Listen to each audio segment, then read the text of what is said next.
You wake up in western Pennsylvania. The year is 1859. You own nothing. No money, no land, no name anyone in this valley would recognize.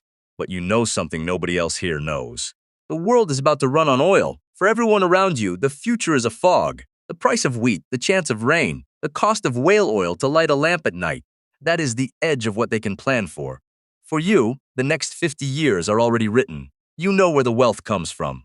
You know who gets rich. And you know exactly how most of them lose it all. The only question is whether you can do better. Right now, in 1859, lighting a single room after dark is expensive. Most families burn whale oil, and the whales are disappearing. Whaling ships sail farther every year for a smaller catch, and the price climbs with every empty voyage. People want light. They cannot afford it. That gap between what people want and what they can afford is where every fortune in history hides. You know what fills that gap? Kerosene. A clean, cheap fuel refined from something the locals around Titusville treat as a nuisance. They call it rock oil. It seeps up through the ground and ruins the water. Farmers skim it off creeks and curse it. A few bottle it as medicine and sell it as a cure for headaches and rheumatism. Nobody here understands that the black film floating on Oil Creek is about to become the most valuable liquid on Earth. You do. So what do you do first? Here is your problem.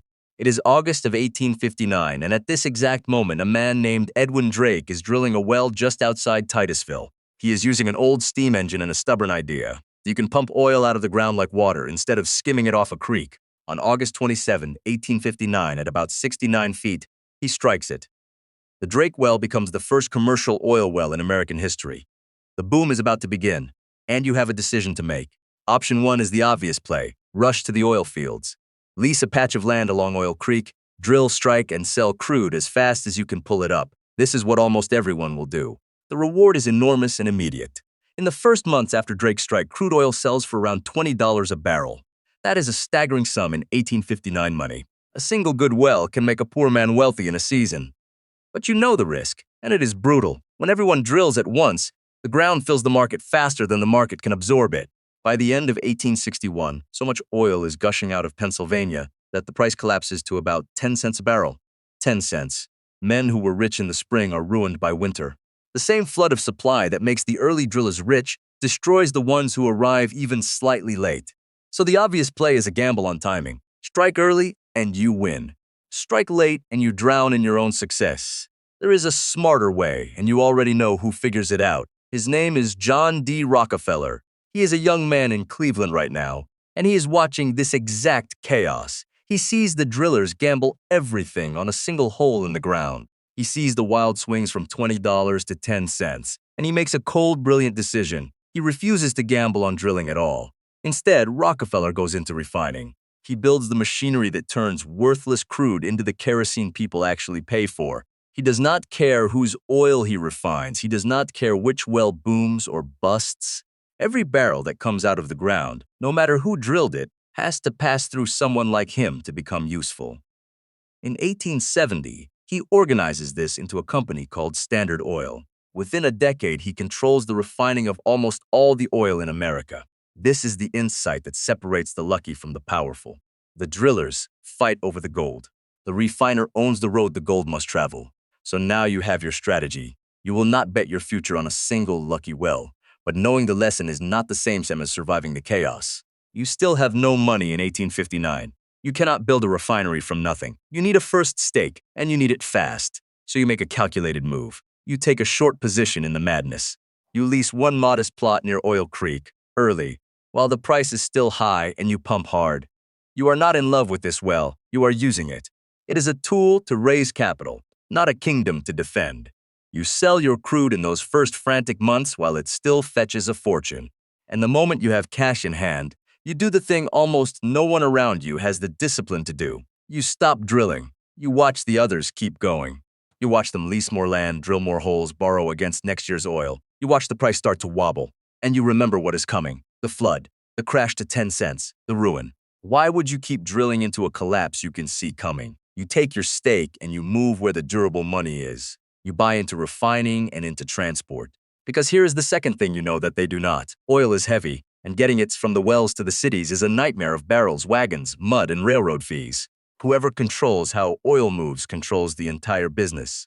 Rockefeller learns this and squeezes the railroads for secret discounts. You learn it from him before he has even finished learning it himself. Now history hands you a gift. In 1861, the Civil War begins. The country needs fuel, lubricants, and light on an enormous scale. Demand for refined oil climbs even as crude prices stay cheap from overproduction. That is the perfect position to be in. You buy crude for almost nothing from desperate drillers, refine it, and sell light to a nation that suddenly cannot function without it. This is the spread. Cheap in, valuable out. You are no longer gambling. You are operating a machine. But the oil fields are not done teaching their lessons. A warning is coming, and its name is Pithole. In 1865, a sudden strike turns an empty stretch of Pennsylvania farmland into a city called Pithole almost overnight. Within months, it has thousands of residents, hotels, banks, a newspaper, and saloons on every corner. Fortunes are made in weeks. Land sells for staggering sums. And then the wells run dry, the crowd vanishes, and the city dies as fast as it was born.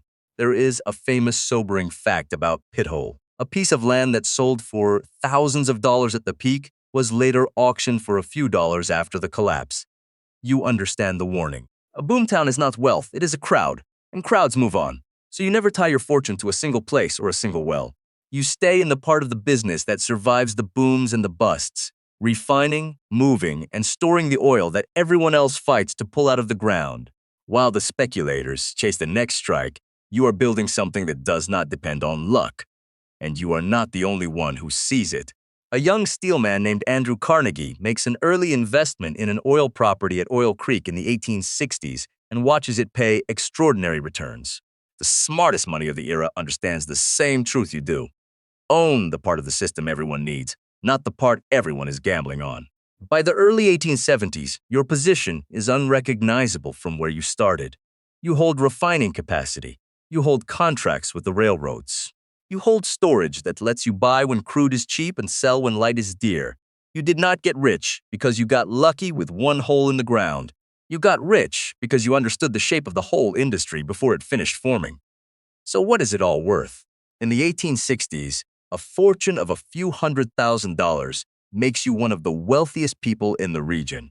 Translate that into today's money, and even a single $100,000 from that era is worth several million now. A disciplined position in oil refining and transport, built and held through the Civil War boom, could compound into the equivalent of tens of millions of modern dollars, and the people who took it further, like Rockefeller, became the richest men the modern world had ever seen. But notice what actually made the difference. It was never the oil. It was the decision to refuse the obvious bet, the discipline to sell into the early high and walk away before the crash, the patience to own the road instead of racing for the gold. Every driller in that valley had access to the same ground you did. What you had that they did not was not the oil. It was the willingness to do the unglamorous thing, while everyone around you chased the spectacle. And that is the part that still applies to you today. Right now, in your own life, there is a pithole. There is a crowd rushing towards something loud and obvious, certain it will make them rich quickly. And somewhere, quietly, there is a refinery, a boring, durable position that everyone needs and almost no one wants to build, because it does not feel like striking gold. The money is almost never in the strike. It is in the system the strike depends on. So here is the real question the simulation leaves you with. You woke up in Pennsylvania in 1859 knowing the future. You knew oil was coming. The hard part was never knowing what would happen. The hard part was having the discipline to act on it while everyone around you ran the other way. Would you have walked away from the gold? Or would you have drilled one more well,